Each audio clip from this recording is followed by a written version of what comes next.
మంచిర్యాల జిల్లా కేతనపల్లి మున్సిపాలిటీలో హైటెన్షన్ నెలకొంది. బీఆర్ఎస్ శ్రేణులపై పోలీసులు జులుం ప్రదర్శిస్తున్నారు. ఎమ్మెల్యే కోవాలక్ష్మి, మాజీ ఎమ్మెల్యే బాల్కా సుమన్ను పోలీసులు అడ్డుకున్నారు. మున్సిపల్ కార్యాలయానికి వెళ్లకుండా ఆపేశారు. ఇదెక్కడి దుర్మార్గమని ప్రశ్నించినందుకు బీఆర్ఎస్ కార్యకర్తలపై లాఠీచార్జ్ చేశారు పోలీసులు. దాంతో ఎమ్మెల్యే కోవాలక్ష్మి, బాల్కా సుమన్ రోడ్డుపై బైఠాయించి నిరసన తెలిపారు. చెన్నూరు నియోజకవర్గంలో ప్రజాస్వామ్యం ఎక్కడుందని బీఆర్ఎస్ నేతలు తీవ్ర ఆగ్రహం వ్యక్తం చేశారు. మంత్రి వివేక్ అరాచకాలు చేస్తున్నాడని సుమన్ తీవ్రంగా నిప్పులు చెరిగారు. సిగ్గు సిగ్గు అంటూ బీఆర్ఎస్ శ్రేణులు నినాదాలు చేశారు. ప్రజా తీర్పును మంత్రి వివేక్ అపహాస్యం చేస్తున్నాడంటూ తీవ్రంగా మండిపడ్డారు.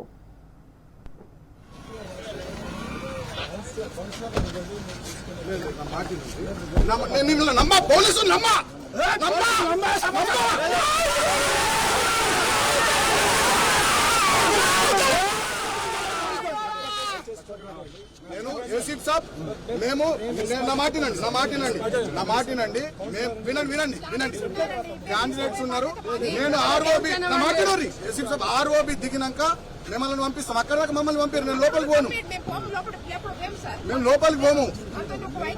ఆర్ఓబి దిగేదాకా రండి, మీరు కూడా రండి. ఆర్ఓబి దిగేదాకా రండి, మీరు కూడా. మీరుగా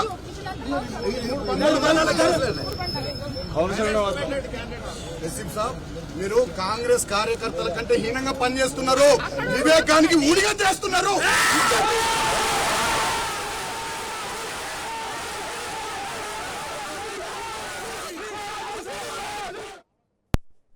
రెండు చోట్ల ఆపి ఇన్ టైంకి పోకుండా ఇవాళకి వాయిదా పడేటట్టు చేసిరు.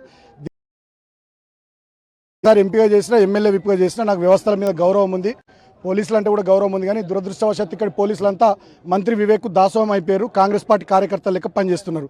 ఇవాళ కూడా మా లక్ష్మి గారు, నేను, అదేవిధంగా ఒక 3 కార్లలో మా కౌన్సిలర్లను తీసుకొని పోతామంటే మమ్మల్ని ఇక్కడ ఆపేసారు చాలాసేపు. ఒక కౌన్సిలర్ 21st వార్డు బబ్బెర స్వర్ణలత, వాళ్ళ అత్తకు చదివే రాదు, ఆమె కంప్లైంట్ ఇచ్చిందని చెప్పి తీసుకొచ్చి ఎఫ్ఐఆర్ చేసుకొని వచ్చి ఆమెను ఆపే ప్రయత్నం చేసిర్రు. అంటే అడుగడుగున అడ్డంకులు సృష్టించాలని చూస్తూ ఉన్నారు. 22 వార్డులకు 14 వార్డులు మేము గెలిచినాం. అవుట్ రైట్ మెజారిటీ మాకుంది. అయినప్పటికీ వాళ్ళ కాంగ్రెస్ గుండాలను దించి ఇక్కడ పోలీసులను పెట్టి రౌడీ రాజ్యాలకి నేను అనుకుంటే దించలేనా? నా కాన్షియన్స్లో నాకు క్యాడర్ లేరా? నాకు జనం లేరా? నేను అనుకుంటే దించలేనా? ఇవాళ లా అండ్ ఆర్డర్ ఉంటుండేనా? నేను లా అబైడింగ్ సిటిజన్గా నేను డిపార్ట్మెంట్ కోఆపరేట్ చేస్తూ ఎన్నిక మంచిగా జరగాలి, ప్రజాస్వామ్యయుతంగా ప్రశాంతమైనటువంటి వాతావరణంలో ఉండాలని మేము చూస్తే మమ్మల్ని మోనియాలే వివేక్ గారితో ఒక 3-4 కార్ల కాన్వాయ్ని పంపించారు. దాని విషయంలో మేము ఇప్పుడు ఇక్కడ రోడ్డుపై నిరసన వ్యక్తం చేస్తుంటే మా కార్యకర్తల మీద లాఠీ చార్జ్ చేసిరు.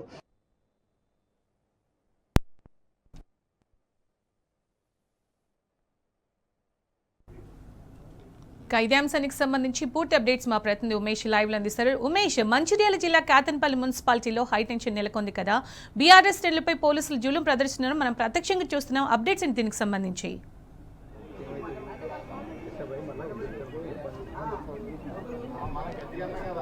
Thank you Sunita. ఏదైతే కేతనపల్లి సంబంధించి మంచిర్యాల జిల్లా కేతనపల్లి మున్సిపాలిటీకి సంబంధించి మరికొద్ది సేపట్లో చైర్మన్, వైస్ చైర్మన్ ఎన్నిక ఏదైతే ఆ ప్రక్రియ కానున్నది, అంతకుముందు ఏదైతే సుమన్ నివాసం నుంచి బయలుదేరిన బీఆర్ఎస్తో పాటు సిపిఐ కూటమి కౌన్సిలర్ అభ్యర్థులను కేతనపల్లి ఫ్లైఓవర్ వద్ద పోలీసులు అడ్డుకున్నారు. దీంతో పోలీసులకు బీఆర్ఎస్ శ్రేణులకు మధ్య తీవ్ర వాగ్వాదం చోటు చేసుకుంది.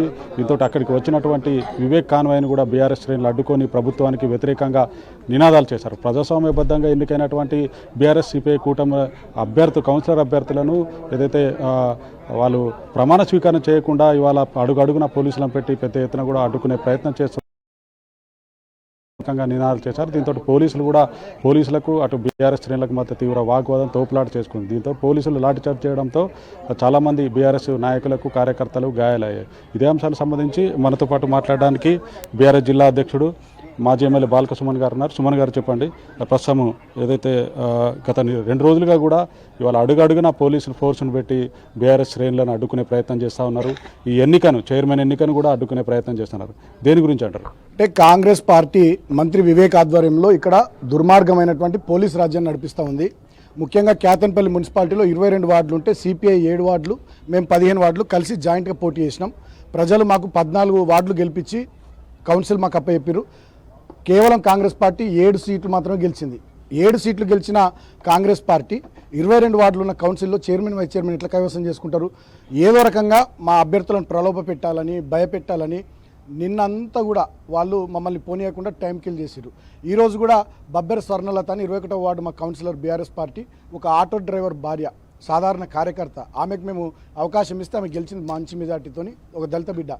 ఆమె అత్త ఏదో కంప్లైంట్ ఇచ్చిందని చెప్పి మమ్మల్ని నాపి ఆమెను ఇంట్రాగేషన్ చేస్తే ఆమె చాలా క్లియర్గా కేసీఆర్ నాయకత్వంలో బాల్క సుమన్ నాకు టికెట్ ఇచ్చిండు, మా ప్రజలు గెలిపించారు, నన్ను ఎవరు కిడ్నాప్ చేయలే, మేము అవుట్ రైట్ బీఆర్ఎస్తోనే ఉన్నాం, బీఆర్ఎస్తోనే ఉంటామని చెప్పి ఆమె చెప్పిన తర్వాత వాళ్ళని పంపించారు. అంటే ఏదో రకంగా ఇవాళ టైం కిల్ చేసి ఇవాళ కోరం లేదని చెప్పి వాయిదా వేసి దీన్ని ఎలక్షన్ కమిషన్ పరిధిలోకి తీసుకెళ్తే 2 నెలలు 6 నెలలు టైం కిల్ చేయొచ్చు అనే ఒక స్ట్రాటజీ ప్లే చేశారు. మేము కానీ మా కోలక్ష్మక్క ఆసిఫాబాద్ ఎమ్మెల్యే గారి వల్ల మా ఇక్కడ ఎలక్షన్ పరిశీలకులుగా వారు వచ్చినారు. వారి కార్లు మా కార్లు ఎవరిని ఓనియకుండా వివేక్ కాన్వాయ్ 7-8 కార్లు లోపలికి పంపించారు. అంటే మొత్తం పోలీస్ రాజ్యం నడుస్తూ ఉంది, రౌడీ రాజ్యం నడుస్తూ ఉంది, గూండా రాజ్యం నడుస్తూ ఉంది. పట్టపగలే ప్రజాస్వామ్యాన్ని హత్య చేసి మంత్రి వివేక్ చెన్నూరు నియోజకవర్గంలో ఈ మంచిర్యాల జిల్లాలో దుర్మార్గాలు చేస్తూ ఉన్నాడు. పోలీసులు మొత్తం వారికి ఉడిగం చేస్తూ ఉన్నారు. రాష్ట్రమంతా రేవంత్ రెడ్డికి, కాంగ్రెస్ మంత్రులకు, కాంగ్రెస్ ఎమ్మెల్యేలకు ఉడిగం చేస్తున్నట్టే ఇక్కడ మంత్రి వివేక్ ఉడిగం చేస్తూ ఉన్నారు. ప్రజలన్నీ కూడా గమనిస్తూ ఉన్నారు. 2 ఏళ్ల పాలన తర్వాత కూడా వీళ్ళకి ఇంకా సిగ్గు రాకుండా, చెప్పిన పనులు చేయకుండా, ఇచ్చిన హామీలు అమలు చేయకుండా, 6 గ్యారంటీల గురించి ఆలోచన చేయకుండా, నయాన్నో భయాన్నో గెలిచినటువంటి ఇతర పార్టీల అభ్యర్థులను భయపెట్టి ప్రలోభాలకు గురి చేసి ఏదో రకంగా గెలవాలనేటటువంటి ఆలోచన చేస్తూ ఉన్నారు. ఇవాళ దాంట్లో భాగంగా మా లక్ష్మక్క మేము వాళ్ళ కార్లు ఎట్లా అలో చేస్తారు, మా అభ్యర్థులను ఎట్లా పోనీయరు, అభ్యర్థులను ఎట్లా ఆపుతారని చెప్పి మేము నిరసన చేస్తే మా మీద లాఠీ చార్జ్ చేసిరు, దాడి చేసే ప్రయత్నం చేసిరు. మా నాయకులు మా రాజిరెడ్డి గారి కారును కాంగ్రెస్ వాళ్ళు ధ్వంసం చేసిరు, ఇంకా చాలా దుర్మార్గాలు చేసిరు. కానీ ఇవాళ నేను ప్రజలందరికీ ఒకటే విజ్ఞప్తి చేస్తూ ఉన్నా, వీళ్ళ అరాచకం చూడండి, వీళ్ళ దుర్మార్గం చూడండి. మనం వీళ్ళకు ఓట్లేసి గెలిపించుకుంది దాడులు చేస్తేందుక, అభ్యర్థుల్ని బెదిరించేందుక, అభ్యర్థుల్ని చంపేందుక, ఈ రకంగా మెజారిటీలు రాకున్నా ఇవాళ మున్సిపాలిటీలు నయాన్నో భయాన్నో ప్రలోభ పెట్టి భయపెట్టి బెదిరించి పోలీసులతో గుండాలతో దౌర్జన్యం చేసి ఇవాళ మున్సిపాలిటీలు చైర్మన్లు వైస్ చైర్మన్లు అయ్యేందుకు వీళ్ళకి ఓట్లేసి గెలిపించింది. ఈయన మంత్రి పదవి చెన్నూరు నియోజకవర్గానికి ఏమి ఉపయోగపడుతుంది? గుండాగిరికి దాదాగిరికి తప్ప. ఈ పోలీసు రాజ్యం చేసి వాళ్ళ చెన్నూరు నియోజకవర్గాన్ని మొత్తం నాశనం చేసినటువంటి వ్యక్తి ఈయన 45,000 ఉద్యోగాలు ఇస్తున్నాడు, ఒక్కరికి ఉద్యోగం రాలే. ఈయన పెద్ద ఫ్యాక్టరీ పెడుతున్నాడు, అది పెట్టలే. కరకట్టలు కట్టిస్తున్నాడు, కట్టియలే. ఒక్క మంచి పథకం అమలు చేయలే, ఒక్క సంక్షేమ కార్యక్రమం లేదు, ఒక్క అభివృద్ధి కార్యక్రమం లేదు. ఇవాళ మేము శాంతియుతంగా ప్రజాస్వామ్యయుతంగా మేముంటే ఇవాళ మా కార్యకర్తల మీద పోలీసులు లాఠీచార్జ్ చేసి దాడులు చేసి మా కోవలక్ష్మక్క గారిని కూడా ఒక 2 లేడీ కానిస్టేబుల్స్ ఎమ్మెల్యేని కూడా చూడకుండా ఆమెను అడ్డుకొని దుర్మార్గంగా వాళ్ళు కూడా చాలా దారుణానికి ఒక ఎమ్మెల్యేని చూడకుండా గౌరవం ఇవ్వకుండా ఆమెను కూడా పోనీయకుండా అడ్డుకునే ప్రయత్నం చేస్తే మేము ఇవాళ పూర్తి స్థాయిలో ఈ పోలీసు రాజ్యం మీద, ఈ వివేక్ రాజ్యం మీద, ఇక్కడ నడుస్తున్నటువంటి గూండాగిరి దాదాగిరి మీద మాకు అనుమానాలు ఉన్నాయి. ఇవాళ కౌన్సిల్లో మరి ఏం చేస్తారు? మా 14 మంది అభ్యర్థులు అయితే చాలా గట్టిగా ఉన్నారు. లోపల ఏదైనా జరగరాంది జరిగితే డెఫినెట్గా జరగబోయే పరిణామాలకు ఖచ్చితంగా కాంగ్రెస్ పార్టీ మంత్రి వివేక్దే బాధ్యత. ప్రధానంగా నిన్న కూడా ఓవైపు అభ్యర్థులు మున్సిపల్ కార్యాలయానికి బీఆర్ఎస్ సిపిఐ కూటమి అభ్యర్థులు మున్సిపల్ కార్యాలయానికి చేరుకున్నా కూడా కోరం లేదంటూ వాయిదా వేశారు. దీన్ని ఎట్లా చూడొచ్చు అంటారు మనం? అంటే ఏదో రకంగా వరుసగా 2 రోజులు వాయిదా వేస్తే ఇది ఎలక్షన్ కమిషన్ పరిధిలోకి పోతుంది. స్టేట్ ఎలక్షన్ కమిషన్ వాళ్ళు 2 నెలల టైం తీసుకుంటారు, 6 నెలల టైం తీసుకుంటారు. ఈ లోపల వివేక్ దగ్గర 1000 కోట్లు ఉన్నాయి కాబట్టి, ఆయనకు V6 ఛానల్ వెలుగు పేపర్ ఉంది కాబట్టి వాళ్ళ మీద ఏదో ఫేక్ వార్తలు రాపిచ్చి, ఫేక్ స్టోరీ లేపించి, లేకపోతే ఏదో డబ్బులు ఇచ్చి కోట్లాది రూపాయల ఆఫర్లు ఇస్తూ ఉన్నారు. ఇచ్చి వాళ్ళని తీసుకొని పోయి మున్సిపల్ చైర్మన్, వైస్ చైర్మన్ కౌన్సిల్లో కైవసం చేసుకోవాలని కుట్ర తప్ప ఇంకోటి లేదు. నేను ఒకటే మాట్లాడుతున్నా, ప్రజల్ని కూడా ఆలోచించమని కోరుతా ఉన్నా. 22 వార్డుల్లో 7 గెలిచినటువంటి కాంగ్రెస్ చైర్మన్ ఎట్లయితుంది? 14 వార్డులు గెలిచిన BRS CPI chairman, vice chairman ఇట్లా గారు. సింపుల్ లాజిక్ అది. మెజారిటీ లేదు, మెజారిటీ లేకుండా పట్టపగలే ప్రజాస్వామ్యాన్ని కూనీ చేసుకుంటూ, ప్రజాస్వామ్యాన్ని హత్య చేసుకుంటూ, ఈ రకమైనటువంటి రౌడీయిజంతో, దాదాగిరితోని పోలీసుల రాజ్యం పెట్టి వల్ల పోలీసులు కూడా షేమ్లెస్గా తయారైన వల్ల సిగ్గు, నిజంగా సిగ్గుపడాలి ఈ వైఖరి. నేను 10 ఏళ్ళు ఈ ప్రాంతంలో ఎంపీగా, ఎమ్మెల్యే విప్పుకున్నాం. మేము ఇట్లా చేయలే, ఇంత చిల్లరగా బిహేవ్ చేయలే. మేము అభివృద్ధి మీద దృష్టి పెట్టినాం, సంక్షేమం మీద దృష్టి పెట్టినాం, ఈ ప్రాంతానికి మంచి చేయాలనేటటువంటి ఆలోచన చేసినాం తప్ప ఇలాంటి చిల్లర పనులు చేయలే. కొన్ని మేము కూడా ఓడిపోయినాం, మేము పట్టించుకుంటలేదు. ఇప్పుడు చెన్నూరు ఉంది, 18 వార్డులలో మేము 4 గెలిచినాం, 11 వార్డులు కాంగ్రెస్ గెలిచింది. ఒక 5 వార్డులు మేము 5 ఓట్ల తేడాతోని, 20 ఓట్ల తేడాతోని, 44 ఓట్లు, 45 ఓట్లు, 82 ఓట్ల తేడాతో మేము ఒక 5 వార్డులు ఓడిపోయినాం. మాకు అక్కడ మెజార్టీ రాలి, మేము అక్కడ ఏం డిస్టర్బ్ చేయట్లేదే. అక్కడ ఇచ్చిన తీర్పును మేము గౌరవిస్తున్నాం. ప్రజలు ఇచ్చిన తీర్పును చెన్నూరు పట్టణంలో, కేతన్పల్లి మున్సిపాలిటీలు మరి వాళ్ళు కూడా గౌరవించాలి కదా. ఆ సంస్కారం ఎటువైంది, ఆ సోయి ఎటువైంది? ఏదో రకంగా దౌర్జన్యం చేసి ఇదేమన్నా నియంతృత్వమా? ఈ తానాషాహి ఏంది అసలు? అంటే వీళ్ళకి మంత్రి పదవులు, ఎమ్మెల్యే పదవులు, వీళ్ళకు ఉండేటటువంటి ప్రభుత్వము ప్రతిపక్ష పార్టీల మీద, గెలిచిన అభ్యర్థుల మీద జులుం చేస్తేందుక, ప్రజలకు 4 మంచి పనులు చేస్తేందుక, సేవ చేస్తేందుక? ఇవాళ పోలీసులు మొత్తం కాంగ్రెస్ పార్టీ కార్యకర్తలు అయిపోయారు. ఇక్కడ ఉండే ఎస్ఐ శ్రీధర్ అనేటోడు, ఇక్కడ ఉండే సిఐ, ఇక్కడ ఉండే ఏసీపీ రవికుమారు అంతా మొత్తం కాంగ్రెస్ కార్యకర్తలు అయిపోయారు. ఇది సిగ్గుచేటైన చర్య. డీజీపీ గారు కూడా ఆలోచన చేయాలి, కలెక్టర్ ఆలోచన చేయాలి, చీఫ్ సెక్రటరీ గారు ఆలోచన చేయాలి, ఎలక్షన్ కమిషన్ ఆలోచన చేయాలి. అస్సలు మంచిగా లేదు వీళ్ళ వ్యవహార శైలి. పోలీసులు కంప్లీట్గా కాంగ్రెస్ కార్యకర్తల లెక్క పనిచేస్తూ ఉన్నారు. ఇది మంచి సంప్రదాయం కాదు. ఇంకొకటి, ఇక్కడ మంత్రి వివేక్ గుండాలను తెచ్చి దాడులు చేయించేటటువంటి ప్రయత్నం చేస్తున్నాడు. పోలీసు వాళ్ళతో మా వాళ్ళ మీద లాఠీ చార్జ్ చేయించిండు. నేను అడుగుతా ఉన్నా, ఇవాళ మీకు అధికారం ఏమైనా శాశ్వతమా? నీ అయ్య సొత్తా, నీ అబ్బా సొత్తా అధికారం? మేము రామా? నా వయసు 42 ఏళ్ళు, ఇంకా 38 ఏళ్ళు ఈ ప్రాంతంలో నేను యాక్టివ్ పాలిటిక్స్లో ఉంటా. రేపు నాకు గవర్నమెంట్ రాదా? నేను కూడా ఇట్లనే చేయాలా? అంటే ఇది ఎటు పోతుంది? ఇది అంతిమంగా ఈ పరిణామాలు ఎటు దారి తీస్తాయి? ఇట్లనే కొట్టుకునుడు, సంపుకునుడు, దౌర్జన్యాలు, దాదాగిరీలు చేసుకుంటే ఈ ప్రాంత ప్రజలకు ఒరిగేది ఏంటిది?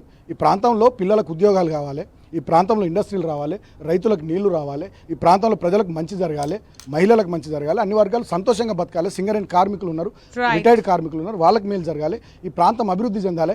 దాని మీద ఉండాల్సిన సోయి ఒక మున్సిపల్ కౌన్సిల్ బలవంతంగా గెలవాలనేటటువంటి ఈ పిచ్చి ప్రయత్నాలు ఏంది వారం రోజుల నుంచి.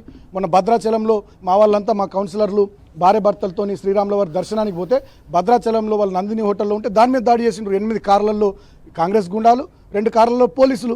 అరే ఇదేం పద్ధతి? నేను భద్రాచలం పోయి భద్రాచలం నుండి మనుగూరు, మంగపేట, ఏటూరు నాగరం, కాటారం మీదుగా వాళ్ళని తీసుకుని వచ్చి మా ఇంట్లో 2 రోజులు వాళ్ళకి ఇక్కడ బస ఏర్పాటు చేసి ఇక్కడనే ఉంచుకోవాల్సినటువంటి పరిస్థితి వచ్చిందంటే ఈ దుర్మార్గాలు, ఈ దౌర్జన్యాలు, ఈ రౌడీజం, ఈ గుండాయిజం, ఈ పోలీస్ రాజ్యం, దీనివల్ల ఈ ప్రాంతం ఎటుపోతుంది? రేపు కక్షలతో పోతే ఇదేమన్నా రాయలసీమ లాగా ఒక రావణ కాష్టంలాగా చేయాలని గతంలో ఉన్నటువంటి పరిస్థితులు తీసుకురావాలని చూస్తున్నారా? కాబట్టి ఇది మంచిది కాదని చెప్పి నేను మంత్రికి కూడా తెలియజేస్తా ఉన్నా. అధికారులు కూడా నిష్పక్షపాతంగా ఉండాలి. ఇవాళ కౌన్సిల్ ఎన్నిక పారదర్శకంగా, రాజ్యాంగానికి లోబడి, ప్రజాస్వామ్యయుతంగా జరగాలని మేము కోరుకుంటున్నాం. నేను కూడా లా అబైడింగ్ సిటిజన్ తెలిపినాం. మా స్వర్ణలత గారిని కౌన్సిల్ హాల్లోకి అనుమతించారు 21వ వార్డు అభ్యర్థిని అన్నాక మేము కూడా నిరసనను బంద్ చేసి లక్ష్మక్క, నేను, మా నాయకులు, కార్యకర్తలు అందరం కూడా మా ఇంటికి వచ్చినాం. థ్యాంక్ యూ అండి. మొత్తంగా 10 ఏళ్ళ బీఆర్ఎస్ పాలనలో ఎప్పుడు కూడా ఇంత దిగజారి తాము రాజకీయాలు చేయలేదని, ప్రజాస్వామ్యబద్ధంగా ఎన్నికైనటువంటి బీఆర్ఎస్ సిపిఐ కూటమి అభ్యర్థులను ప్రజాస్వామ్యబద్ధంగా అధికారులతో పాటు పోలీసులు కూడా ప్రజాస్వామ్యబద్ధంగా వ్యవహరించాలని, జరగరాంది ఏదైనా జరిగితే తీవ్ర పరిణామాలు కూడా ఎదుర్కోవాల్సి వస్తుందండి మాజీ ఎమ్మెల్యే బీఆర్ఎస్ జిల్లా అధ్యక్షుడు బాల్క సుమన్ అంటున్నారు. ఇది ఇక్కడ తాజా పరిస్థితి. Vote Hyderabad studio.